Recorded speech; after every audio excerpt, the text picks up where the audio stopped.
Minister Falih, let's start with the dealing with the trends that we see today. I can't see a bright trend on the horizon because of the inflation that we're dealing with, the overstimulus perhaps during the pandemic, which led us to where we are today. But can you pick up on this theme of being proactive in government? Can you do so with such huge challenges? If you think back, 12 years ago, we're dealing with a financial crisis, dealing with the pandemic, came out of the pandemic, and who had thought we'd have conflict at our doorsteps, which has complicated the post-pandemic recovery. What's the narrative here in Saudi Arabia to try to be proactive? I mean, you have the fastest growth in the G20 right now. It's running around 9%, but everybody's very worried about 2023. Take it from there. Well, thank you, John, and it's great to be here. I want to welcome our guests and friends and partners who are here in force, over 7,000. It's great to see everybody. And I think before we talk straight to the question, we have to put this in context. You mentioned in your introduction historical and hysterical disruptions, and I think these are indeed accelerated. The frequency of these disruptions is real and it's strong and it's worrying. But I would like to put it in the context of long-term transition that indeed have been accelerating and are sort of converging in a way that is both challenging but opportunistic at the same time, which gives us the opportunity to be proactive and address them while taking advantage of them. I think the first transition that is real and it's unfolding in front of our eyes is a political and security transition. Of course, Europe is the ultimate manifestation of this with the war in Ukraine, but we've seen it come to head between China and Taiwan when the Speaker of the U.S. House was visiting. And of course, we see these long-term trends of countries and region building up security, nationalism versus internationalism. So you have this transition taking place, and I believe it's going to continue and perhaps continue to accelerate. In addition to this, you have an energy transition that was inevitable to happen. Of course, oil and gas and fossil fuels are depletable, and we had to do this anyway. But climate change has pushed us to accelerate it. And I think, again, the crisis in Europe is only going to accelerate the energy transition towards renewables, hydrogen, other fuels of the future that are being developed as we speak. The third transition is around trade and supply chain. And here I put it in the context of globalization and deglobalization to a certain degree that has started to happen and that will continue to happen. If you think of all of these, each one of them is subjecting countries, companies, and individuals to an insurance premium. The security transition that we talked about and is per unit of GDP, almost every country on the planet is spending more on defense. Defense spending, defense technology, defense industries are becoming core to every country's industrial strategy today. It's no longer a shunned business, it's something that we have to deal with, and it certainly is very, very expensive. And His Excellency, the Minister of Finland, and I had a meeting, and he was telling me what they're doing in Finland. Of course, in Saudi Arabia, it's part of the reality. It's part of what we have been doing and will continue to do, spending on defense. On energy, that is also going to be an expensive as we increase renewables and introduce storage and introduce new transport infrastructure, new grids. That is going to be a very expensive tax that humanity will pay and that society. Can I just have you wrap up here and just say, do you feel sitting in the seat? Let me wrap up by saying these three underpin the fourth transition, which is the economic transition. Yeah. Higher inflation, higher interest rate, higher premiums that we are paying for all of this. is setting the stage for prolonged lower growth, lower income. So the 3 decades that we had of fantastic growth, Earth is flat, is no longer with us. I think we have to be ready for a different world order where growth will be perhaps a little slower. But under all of this, there are plenty of opportunities. Opportunities in technology, opportunities in investment for countries and hubs to be created to deal with the new world order. And I believe Saudi Arabia has taken the step 6 years ago. Vision 2030 was designed for the world we live in today, for the world we're going to live in 10, 15 years from now. So if you want the definition of proactive, look at 2016. What did His Royal Highness Prince Mohammed bin Salman unveil in Vision 2030, and read it and find out whether rationally it deals with the realities of today. And I believe it does. I want to circle back afterwards on building the resilience in supply chains, and to your point, trying to make the kingdom a regional hub, because globalization, as we learned in the opening panel today, is kind of out of fashion, so it's regionalization and the scale of the economy here, but can it serve as a hub? And the new announcement about trying to build resilience supply chains, which we're going to talk about tomorrow. Minister Skinnari, I was saying in my opening remarks, we have fantastic diversity geographically on our panel here, so it's great. Yours is particularly complicated with the NATO pathway that you're seeking today. It needs sign-off from Hungary and Turkey. You're doing it with the neighbor Sweden today. Let's kind of deal with the elephant in the room. If you were going to sit down at FII last year, the disruption from Russia, Ukraine was not part of the equation, right? And it's with us today. What does it do to your outlook economically and politically, that NATO focus that you have today? Does it provide the security and stability that Minister Falih was talking about with all this disruption around? Well, first of all, thank you so much for being here. Thank you, Minister. For Finland, we are well prepared to all kinds of crises. When COVID came, we were ready. And of course, when it comes to comprehensive security, I think it goes all the way to our education system, social and health care, welfare society, that we are well prepared. Top 5 in per capita GDP in the world, right? Well, pretty much. It's paid off. Yes. Pretty much. So, of course, the NATO process together with Sweden, what I really want to underline also here, is, of course, it's a natural step further after becoming member of EU and closer ally of NATO as well.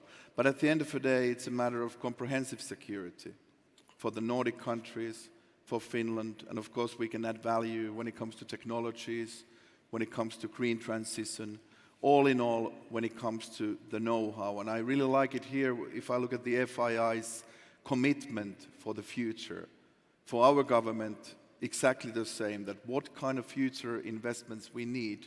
Defense is one, but it's only one part of the portfolio, and therefore I think it's a great opportunity to really talk about this new era of partnerships here with this great audience, because this is what the world needs. And I think, for instance, Finland and Saudi Arabia, we complete each other in many ways. And I think it was great to really see how advanced and how ambitious Saudi Arabia and the whole Gulf region is at this stage. And therefore, I really appreciate to be here with our great companies as well. Okay, very good. How's your population doing with the level of uncertainty in the neighborhood, realistic? Can you give us a temperature check about what it's like? Well, as I said, our people might be concerned, but we are not afraid. We are well prepared. So I would say temperature-wise, you want the Finnish Celsius in the wintertime or in the summertime. But I'd say it's pretty normal. So, of course, we are concerned, but once you're well prepared, you're ready for all kinds of challenges. Thanks very much for addressing the question. Minister Georgiadis, the last time we saw each other was in February, before the Russia-Ukraine conflict. And it seems like a completely different outlook. But if I look at 2022 for Greece, it was record tourism receipts, record foreign direct investment, the same thing in Saudi Arabia for the best results in 10 years. Record exports, better than 40 billion euros, and growth of about 6%. and now there's prospects of that being cut by 2/3 in 2023. So after such a terrific 2022, how do you build resilience into the economy? Would you start there? First of all, John, I want to say that I'm really honored being here. I want to thank for the invitation and Crown Prince for the support of doing FII, which is a fantastic event. We follow the progress the Kingdom is doing the recent years. And since you mentioned that we had our all-time record in FDIs in Greece this year, I try to compete, my friend Khalid. It's not easy, but I try to compete him. So, wait a second. I thought you guys had a new partnership, KSA and Greece. We do. No, we love each other. Or? We love each other and we respect each other. No, I know. Because we share a common vision about the region, the stability, and we follow the 2030 vision of the country, which is really fantastic, Khalid. I have to congratulate you for that. So, 2022 is a very good year for Greece, beyond the inflation, of course, that hits everybody. 2023 will be a very challenging year, to be honest. I wouldn't like to make any predictions specifically, because I don't know what will happen with the war in Ukraine. For example, if there is an invasion from Belarus and there is a much bigger conflict, everything will be different. If there will be a more calm and stability, we will be okay. But in any scenario, I will copy my friend from Finland. Greece is very well prepared, and we will manage to sustain ourselves as much as we can, even in a difficult and challenging year as 2023. Good. You know, I was covering the Greek debt crisis, and it was a shock of all shocks. And unfortunately, you were in the pole position in terms of the debtor nations in the European Union. But I've noticed that the debt to GDP went from 230% down to 162, I think it is this year. So it's coming down quite dramatically. But do you worry that it's going to be a drag on you in the ability to withstand tougher times ahead for next year? Or is that ECB agreement, the European Central Bank agreement, lock in rates that are favorable for you? First of all, nobody's happy with the interest rate going up. We would be more than happy if they were down. But our national debt is not a real fear. As you said, it is going rapidly down and will continue to go down. The 82% of our debt is locked with interest rates very low with our European lenders. Finland is one of them, and I want to thank them for that. And the annual amount of money that we need to sustain it is very okay for us. So there is not real any danger from our national debt in the near future. Good. You've chopped it down by almost a third We already. are dropping it down because we are growing our GDP in a much faster way. And as I told you, if the war stops, everything will be okay. But we all pray for that. Paul Chan, you've lived through a very difficult time with COVID, right? And the policies that have been implemented both in Hong Kong and in China. We came out of a major Communist Party meeting, the first in 5 years on that cycle. How do you collaborate here and convince people that Hong Kong will have its definitive role as a financial center, as a trade hub, the freedom to protect yourself as a financial center? What did we hear from President Xi Jinping on that front that should convince investors that Hong Kong can be remaining open for business? Yeah, thank you, John, and good morning, everyone. Well, one of the key outcomes from the perspective of Hong Kong in this 20th Communist Party meeting is the reconfirmation of the one country, two system to be practiced in Hong Kong. It is not for expedience, but it is written in the Constitution and become part of the governance system of the mainland. And under the one country, two system, Hong Kong will continue to practice capitalist system and practice common law system, independent judiciary, a free flow of capital, no exchange control. Our dollar continue to be pegged with the US dollar. So from investors' perspective, indeed, Hong Kong will continue to function as a free international financial center with the best international regulatory regime and a trust judicial system. And when we look at this, and although there is uncertainties and challenges externally, we do see the year 2023 is a year of hope and a year of opportunities. Because taking stock of our experience, we are going to reposition ourselves for a number of reasons. Number one, as part of China, we should make good use of the Greater Bay Area development, which is Hong Kong, Macau, and 11 cities in the Guangdong province, which is in the southern part of China. This region has a total population of 86 million, a combined GDP of about 1.7 trillion US dollar. On a per capita basis, 22,000 US dollar. And it is growing and getting more affluent. So this is a huge consumer market. But what is interesting is that in this particular cluster city of development, Hong Kong is strong as a financial hub. But at the same time, Shenzhen is very strong as a technology hub. And they have advanced manufacturing base in the neighboring cities. Good. So this working together will have significant synergistic report. Good. I understand your narrative, but a quick follow-up. I looked at the global rankings of global financial centers. I mean, kind of the scale of New York, obviously 1, London number 2, despite the political uncertainties. Singapore moving into the number 3 slot, with Hong Kong 4. I mean, nobody's going to argue with you being a top 5 financial center, but it gives the perception that the heavier hand from the mainland is actually eroding confidence as a financial center. And you made an interesting announcement to go after global talent, recognizing this COVID challenge that you went through. What was the motivation to suggest you're out there, you're on the front foot again, do you think, Paul? I think over the past 3 years, unfortunately because of COVID, we were unable to connect with the outside world fully. And a lot of visitors may not be able to come. So we want to reach out. Since now, our COVID policy has substantially relaxed. Basically, it is a 0+3 day of quarantine. From day 1, on arrival is day 0. Do some tests. On day 2, if the PCR test is negative, day 3, the visitor can go anywhere. In the first 2 days, they can still go to work, meeting friends. The only exception is that they cannot go to bars and restaurants.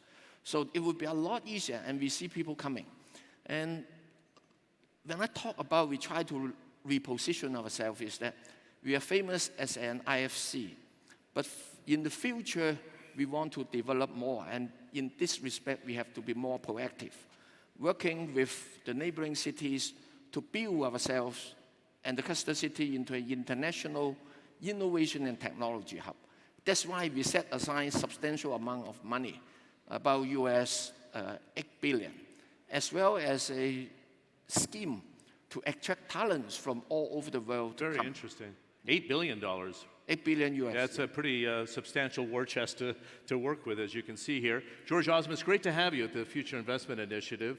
I would be remiss, because there's bringing in a new prime minister into the UK, not to start there. I know you are a Remainer, as we say, not in support of Brexit, an extremely steady hand as Chancellor of the Exchequer.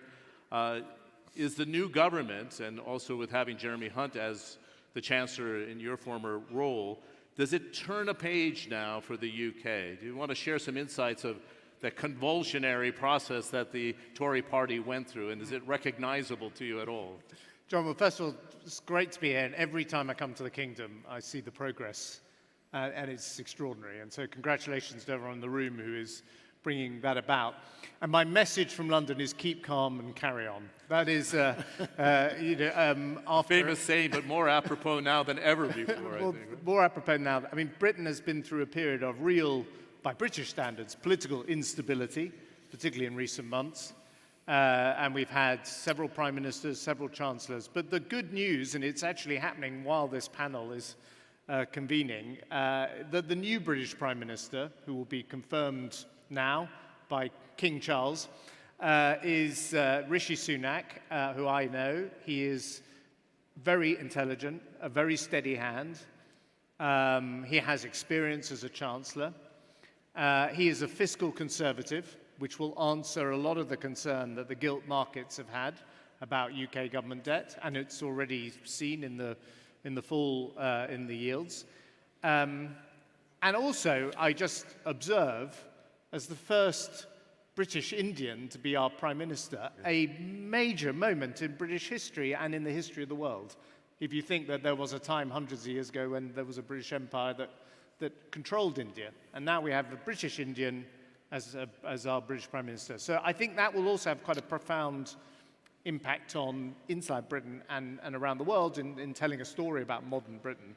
And I think he will, with his Chancellor, Jeremy Hunt, who I served in the cabinet with, he was the health minister when I was Chancellor, they will take some very tough decisions on public spending, tough decisions on taxation, and that will restore order.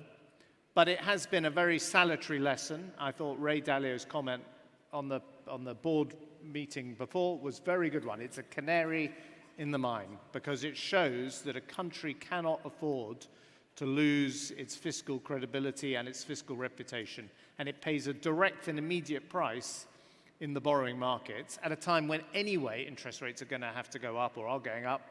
It puts an additional strain on that. And so, I think Britain is course correcting, righting itself, displaying some good British pragmatism after a period of not being very pragmatic. But it's also a bit of a lesson to everyone else to see what can happen if you divert from the course of sensible economic policy. Yeah, you must have watched with alarm the moves by Liz Truss and Mr. Kwarteng as minister, because they went kind of with the shock and awe value, and it was really outside the party parameters.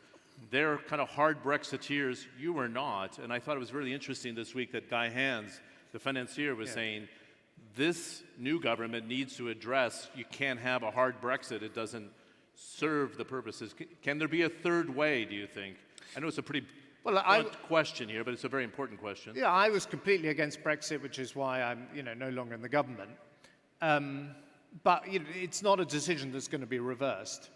The mistakes that the Truss government made essentially were both a fiscal mistake in thinking the markets would tolerate a large amount of additional borrowing for unfunded tax cuts, but also dismissing the institutions.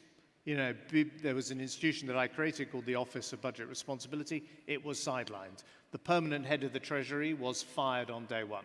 The Bank of England was, privately the ministers were very, uncivil about the Bank of England. And all of these things undermine the institutions which provided credibility for British policy. They've gone, and the credibility is back with the institutions. And I think there's if I want to broaden it out beyond the UK, all the problems we've been talking about here in this morning session, we do have global institutions which are designed to try and address those. We have the G20, we have the IMF, we have the United Nations, we have the World Health Organization. But none of these institutions are functioning well, partly because of the big geopolitical tension between the United States and China. And if we want to look to the upside, we've got to try and get that relationship working better, the US-China relationship, and hopefully the summit, we're told, might happen at the margins of the G20 between President Biden and President Xi is going to be a step in that direction. And then we need to start bringing these institutions in so that there's better coordination of economic policy. And I'll just end with this point. In 2008-9, as I was coming in as Chancellor, there was actually a lot of global coordination between central banks. Absolutely. There was enormous coordination between China and the West on how to stimulate the economy coming out of the financial crash. We see no coordination at all at the moment. This time. So it is within the hands of policymakers and it's within the hands of governments to work better together to solve some of these problems and at least make these transitions, which are absolutely correctly identified, easier for all of us. Yeah, it's an amazing thing you say because there's almost an anti-institutional bias today in a populist world, right? Against the United Nations, against the IMF, against the World Bank. I'm not sure. I'd like to open it up to the panel. You're a member of the G20. What's the role of Saudi Arabia trying to bring that global collaboration, would you say, Mr. Falih?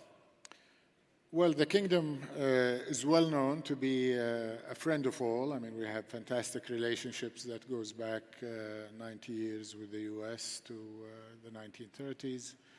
And our economic relationships with the U.S. are second to none, and that's hopefully growing and not retrenching. Is this a blip that we're seeing with the United States? It is a blip. Because the historical relationship's a solid one. It doesn't look that way now. Well, but if you put it in a 90-year history, I mean, we've been through a lot, okay? But in the long term, we're solid allies, I'd like to say, and I think you look at the relationship on the people-to-people side, you look at the relationship on the corporate side, you look at the education system, you look at our institutions working together, we're very close, and we're going to get over this recent spat that I think was unwarranted, but it was a misunderstanding, hopefully. On the other side, we're very strong with our Asian partners. Japan, Korea, of course, have been part and parcel of building our economy, trade, investment. And the last 2-3 decades, China has gained a driver's seat with the economic. They are the biggest importer of our exports from the hydrocarbon value chain, but they're also an important exporter to us, various industrial parts. And we are a believer in multilateral institutions. Our colleagues just came back from the World Bank, IMF, His Excellency Jadaan, our central bank governor, and we're very strong advocates in the G20, of course. We're working hard to get consensus on coming up with a communique, hopefully, on things that the world can agree on to provide a path forward. So we believe that the world will ultimately coalesce around areas we agree and manage and contain those areas where there are disagreements. Let me follow up very quickly. We have 25 minutes left, and I want to go through this second round of questioning with all of you, and then open it up to have a very robust debate about the major issues we're faced with today. I find it fascinating. You launched a national industrialization strategy, and then you backed it up with this global supply chain resilience policy, which we're going to debate tomorrow exclusively on that. How do you balance the idea of embracing globalization but recognizing that the pandemic was a grand wake-up call to too tight global supply chains? And what's the role of Saudi Arabia as a bridge between East and West and North and South, would you say? Well, I mean, first of all, even putting aside the political security and energy transition, I think too much of a good thing is you know, ultimately you get diminishing returns. And I think we went too far with globalization. There was no buffer in any system. Every supply chain was being run to lowest cost, most efficiency, just in time. And I think that was perhaps a mistake in retrospect. So we need to build buffer capacity and diversification. There's a recent study by McKinsey that said in April, 25% of the population companies, the world's largest multinationals, were looking to regionalize their supply chain. Just a couple of weeks ago, that increased to 44% in the space of 4-5 months. In terms of single supplier versus multiple suppliers, it went from 51 to 81. So the corporate world is looking for alternative supply. Add on it the energy transition, what happened in Europe, the fact that Asia, by and large, is reliant on imported energy, the fact that we need greener forms of energy. This positions the kingdom at this moment of time, given our location. We are perfect for regionalization with Europe, with Africa, with the growing Middle East markets. So we're the right place, location-wise. We're the right place in terms of resources. I think the energy endowment is well known, but our mineral endowment is huge. You talked about the industrial strategy.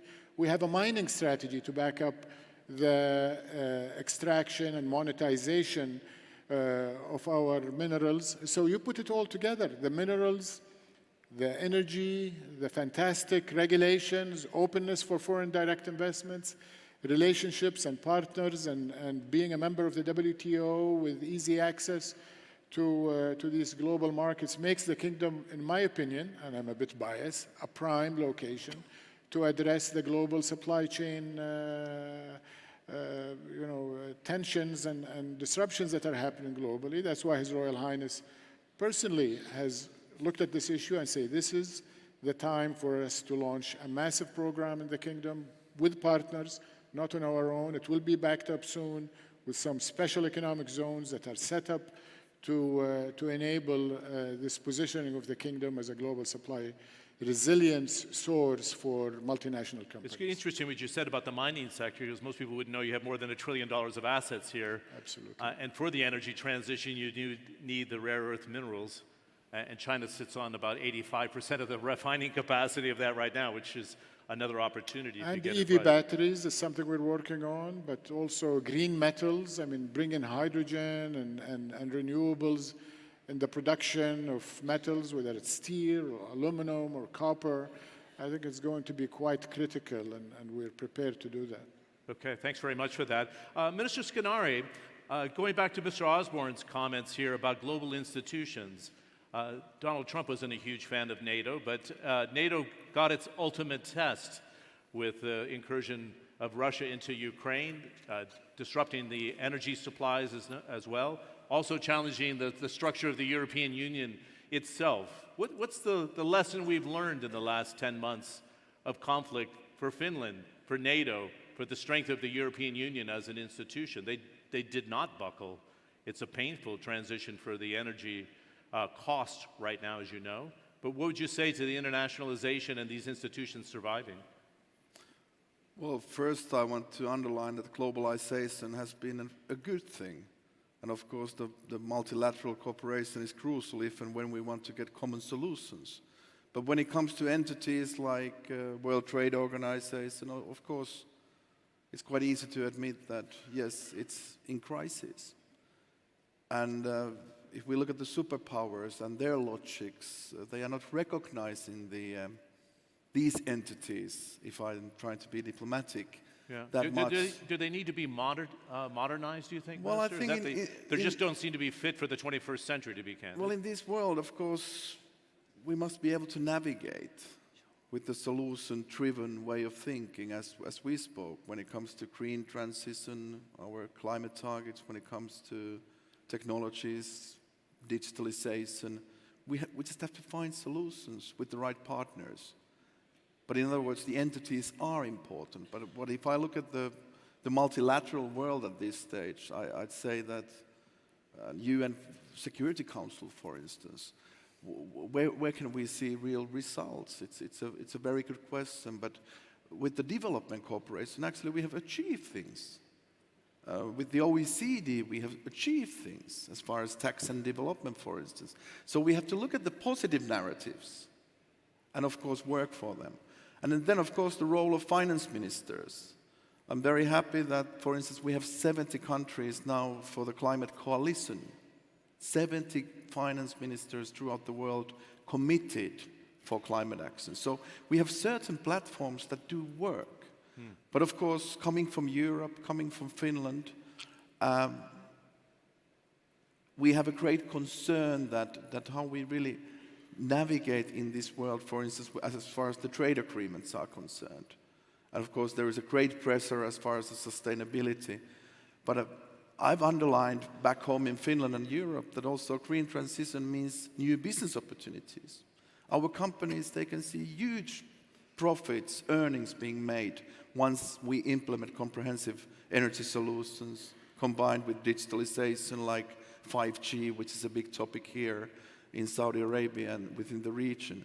And this is something we as governments, we really have to understand when we do government to government, when we do business to government, or business to consumer. And this kind of way of thinking we need, and I think the FII is a great platform for this, and that's why I really like the inaugural speech given today that, first of all, we need to be proactive instead of being reactive. We have to be solution-driven, and we need partnerships. And for Finland, it's obvious that we want to lead by example, being carbon neutral 2035. It's doable. And we have invested already there for decades. We didn't start yesterday. Yeah. So everything is doable once we implement and once we have the trust amongst each other. Good. I would say we grew a little bit complacent, particularly, right, because we were into wealth creation and it was going very well until we had the financial shock. Again, resilience, pandemic, resilience, and now a new wave of challenges, which doesn't make your job very easy. I wanted to pick up Minister Georgiadis on the point that the Finnish minister raised, and so did Minister Falih, about being proactive with actions. And one of the proactive natures, I've covered energy for the last 35 years. The Eastern Mediterranean offered a very good opportunity, but Europe got very complacent and very over-reliant on Russian gas, for example, and it was led by the largest economy, Germany. What do you say here in terms of collaboration between Greece and Cyprus? We've seen the collaboration with Egypt, Israel to develop these fields. But shouldn't we do a much better job as governments to map out, or as a global community, to map out energy supplies, for example, even food supplies, the overdependency on Russia and Ukraine for 40% of the world's grain? Should we be a bit more creative in mapping the world or not? EastMed project is a very good example how sometimes European Union and the United States of America don't really look forward. You know that when we first thought we have to build this EastMed pipeline through Israel, Cyprus, and Greece, nobody was really backing it up, even though it would be a very good solution to diversify the energy sources from Russia. I think now it will be done, because now it makes economic sense. The strategic partnership between Greece, Cyprus, and Israel is a reality, and the will of the governments is there, and for the first time, European Union understands that it is something that it's needed for the whole European Union, not only for Eastern Mediterranean. I have to say to you that my country is in a very good position being proactive. We are now signing a deal with Egypt and building an electricity connectivity connection with Greece and Egypt that will bring in the future renewable energy from Egypt to European Union markets. We are building already with the Kingdom a big data cable in order to unite the Kingdom and Asia with European Union. This cable has already started to produce results in Greece. I don't know if you know, maybe you know. The recent 3 years, all the big global data center players came and investing in Greece, Microsoft, Amazon Web Services, Digital Realty, Google, exactly because now they understand that Greece is a very good location of unification, all this data world.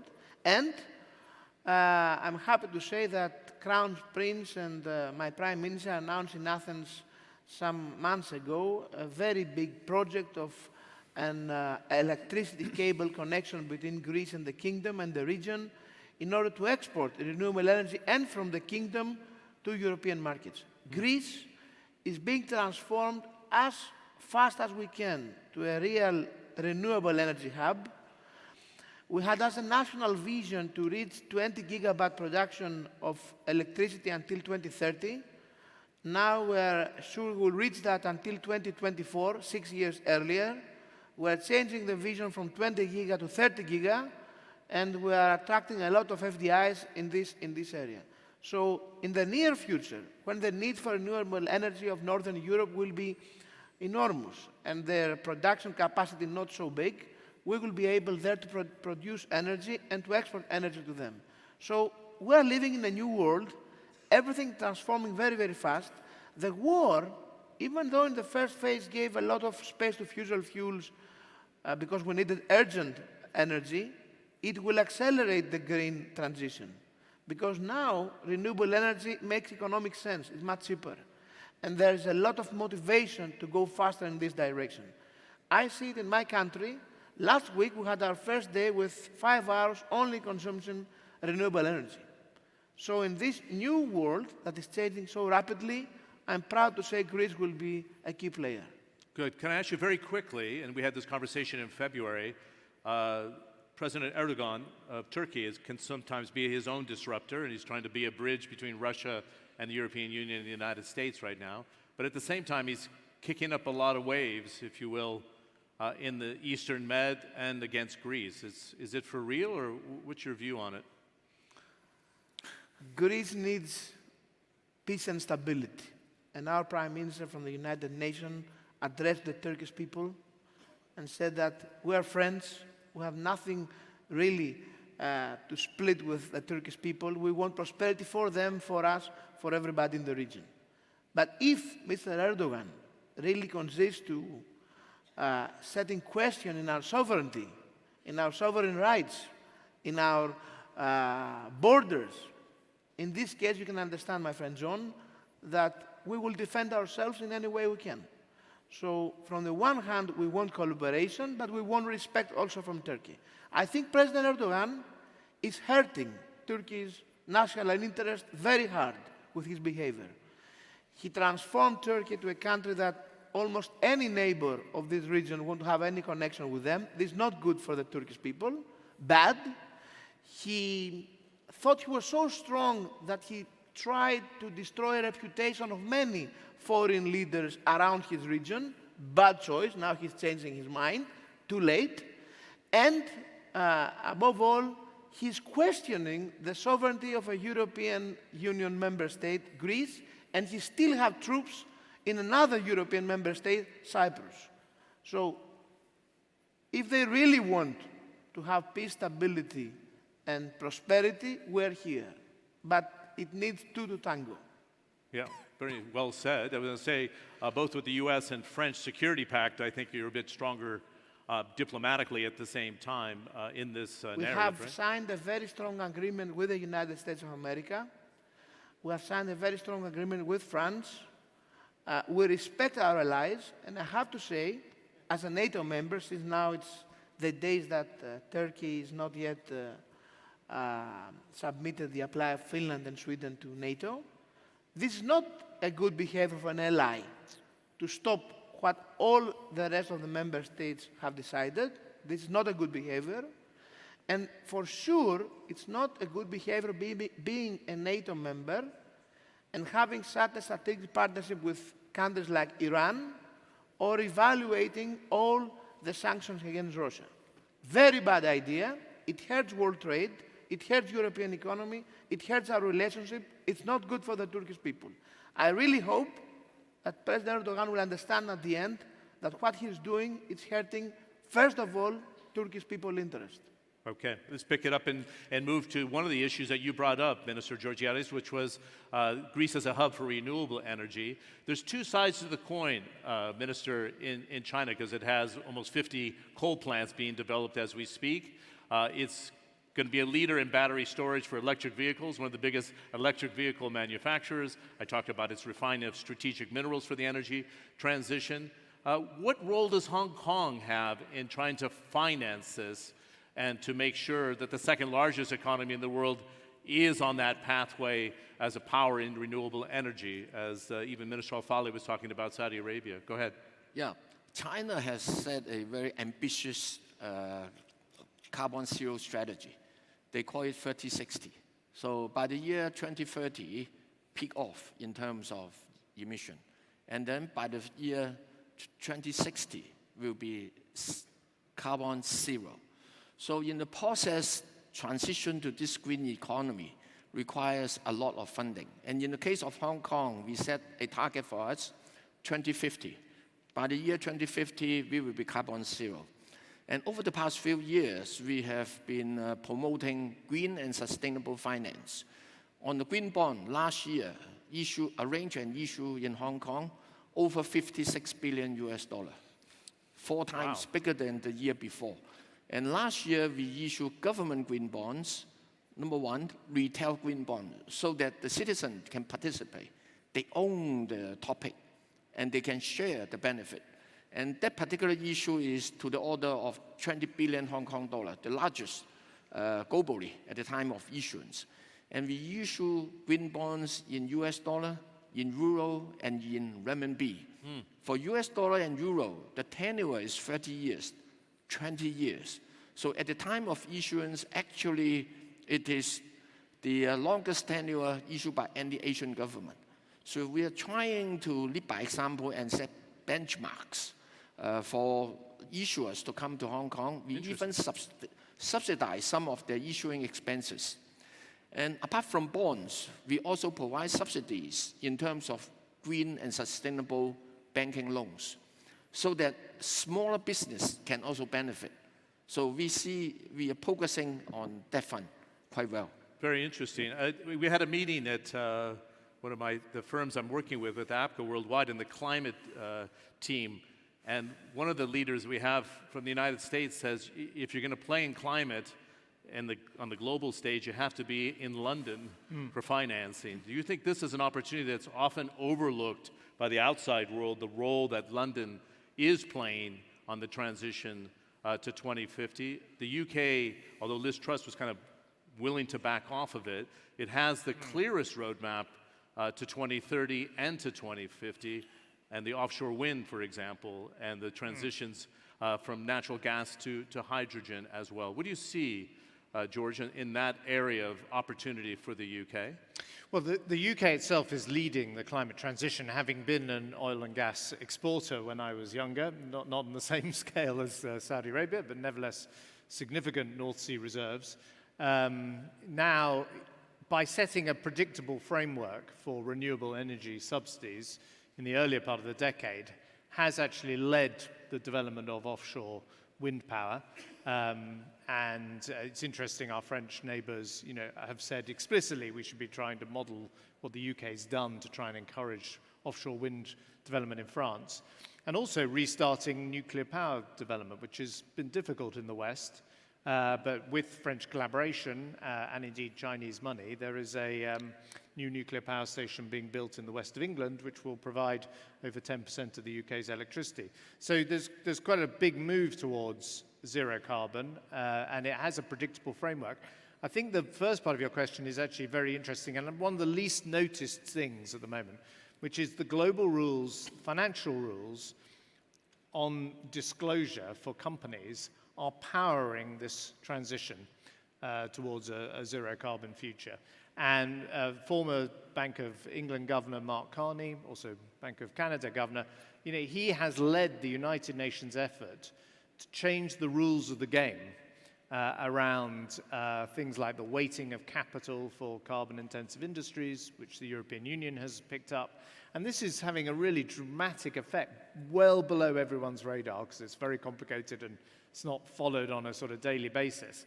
And London has emerged as the center because despite some of the dysfunction in the political system, across the political system, there is support for that zero carbon future. It's enabled London to emerge as the financing center for all sorts of interesting green instruments. And London, I guess, as the traditional home of global capital markets, has not missed this opportunity, which is, if you're working in finance as I do now, a good thing for the UK. Great. We have 5 minutes left. Thanks a lot for taking that issue, because it's very interesting playing off of Hong Kong. And I want to pose one final question, 1 minute each. I think it's pretty fair. I talked in my opening comments about being proactive. And it's such a challenging world, and I'm glad we brought up climate, because the challenge of our lifetime is climate, right? I mean, for our children and for our grandchildren, there's no question. And can we strike the balance of dealing with the clear and present dangers that we've had for the last 12 years, from the financial crisis to the pandemic to conflict, and still tackle the biggest challenge of our lifetime? And do you want to tackle each one of it from your own angle? You talked about renewables in Greece, but can we do the medium-term planning that's necessary to tackle the challenge of our lifetime? Khalid? Well, absolutely. I mean, the kingdom has realized the challenge and the opportunity presented by two issues. I mentioned the fact that fossil fuels are depletable anyway. So way before the climate challenge brought it to the fore, we've been prepared for the transition, investing in systems and processes and people to manage this transition, while realizing that we have to continue to rely on hydrocarbons for an extended period of time, and investing on converting the maximum amount of hydrocarbons that we don't need for combustion and energy into petrochemicals. But the kingdom has set very high targets for our energy mix to be 50% gas, 50% renewables in the intermediate term. We're the largest investor today in hydrogen, both blue and green hydrogen, for domestic consumption and industry. As I mentioned, for commodities that will be increasingly green for exports as part of our supply chain. So all of this is happening while continuing to provide for the world what it needs in oil and gas with spare capacity. And I think recent painful findings by the rest of the global community has proven what the Kingdom has been saying for many, many years, that we need to jointly, collaboratively manage this transition. I remember 5 years ago, when, as Minister of Energy, you were talking about the need to continue to invest in oil and gas, and nobody took it seriously. The OPEC Secretary General, rest his soul, Mr. Barkindo, was saying the same thing. Abdulaziz bin Salman has been saying the same thing, but with the pendulum keeps on swinging wide, and that's one of the reasons I asked that question. Can we land in the middle, Minister Skinnari, in our global mapping, our global planning to tackle climate or the priority issues of today, food shortages and energy shortages? Can we rally to the cause? Well, food crisis, energy crisis, the world is full of crises, but the world is also full of solutions. And I think that we have all the elements in place. If we look at the technologies, including the connectivity, supply chains, logistics, but what we are lacking is common approach. We do have resources. If we look at the banking sector, development funding at the global level, but we have to find the way of integrating the technologies, services together, i.e. we have to work together. And then we can scale up and we can speed up. The European Union's commitments, Finland's commitments, yes, they are very ambitious. But what we've learned is that we need the private sector. We need the private sector know-how. We need the top R&D. But we have it. But we need partners. And that's why the commitment, for instance, of Saudi Arabia, Gulf region, Hong Kong, China, it's so important. It's crucial that we work together. I'm positive that we can speed up, but I'm also very concerned that if and when there is more and more protectionism in the world, there is more and more, I'd say, selfishness, then we cannot get there. Because, for instance, energy sector, we can implement solar, wind, all kind of things, but we have to be more holistic at the country level. That's why business-to-government solution, Africa, for instance, but we have to work together. Nobody can do it alone. Yeah, the level of collaboration needs to, I'd say radical collaboration is what we're needed here. Mr. Georgiadis, your final thoughts on this ability to collaborate. Last year we had Prime Minister Mitsotakis here of Greece, and the collaboration between Saudi Arabia and the UAE, for example, accelerated. What do you think is the priority here to tackle climate? First of all, being born means dealing with crisis. So we will have crisis. Humankind is a very smart species. We will manage to survive. And dealing with climate change is a matter of surviving for human nature. So there's no way out. We have to deal with it. And we will do it. I'm totally confident.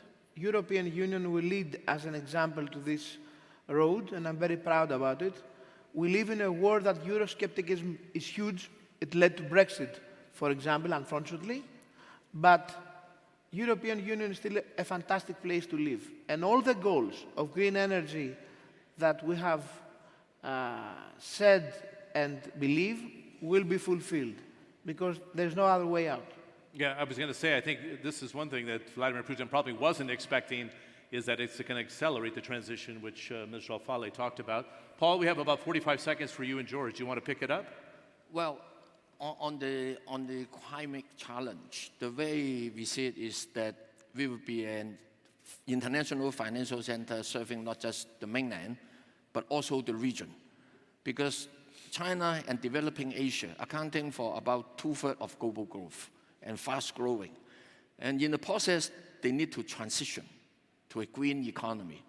So in the process, if we are working on harmonizing the standards, improving the structures, the disclosure, like the common reporting taxonomy, and making it easier for people to come to raise funds. But apart from that, if I may sidetrack a little bit, looking at the quite difficult international political landscape, and the tension, geopolitical tensions. The way we see it is that we need more people-to-people connections, more cultural exchanges, so as to promote better understanding of each other. So in our initiative in opening ourselves to attract talents, it is not just for economic development. We are also targeting to students to come to our universities to study. And we will be also doing a lot of cultural exchange programs with different countries, particularly countries in the region and countries that may not be too familiar with us. We hope through this, with better understanding, better connections, and when people come to personal level, I think the touch and the understanding would be very different. Good. Very simple question in 30 seconds, if you don't mind, Mr. Osborne. Rodney King, during the LA riots, which I covered in 1992, said something simply but very profound. Can't we all get along? Can we get to the end of the conflict in Russia, but can we have that global collaboration that everybody at the table talked about here? I'll try and do it in 30 seconds. I'll give you some reasons to be optimistic. First of all, Russia's failing in the Ukraine. NATO's red line about protecting the neighboring countries has held. And you could see the end of that conflict, hopefully in the next 12 months. That, if you want to be optimistic, that's something we could perhaps cling to. Everyone in this room has a role in trying to encourage some kind of peace there because it hangs over everything. I think China will start to ease its COVID restrictions. That will help with global supply chains, it will help with the interpersonal contact that we're hearing about, and it will help with the inflationary pressures. And then finally, I think the big geopolitical challenge, yes, everything, whether it's climate or whatever, it requires cooperation. And again, everyone in this room has a role in trying to get the United States and China to work out a new way of operating together to make the global system work, the global rules work, the global institutions work. And if they can do that, it'll be better for both of their countries, but also for the rest of us. I'm sure you're probably very happy at 9 Yards Capital, but I'd like to make you the global czar for reinstitutionalizing the 20th century institution that needs some modernization. George Osborne, it's a pleasure. Paul Chen is great, Minister Georgiadis, Minister Skinnari, and our host minister today, Minister Khalid Falih. A nice round of applause. Thank you very much for the interventions and for the invitation.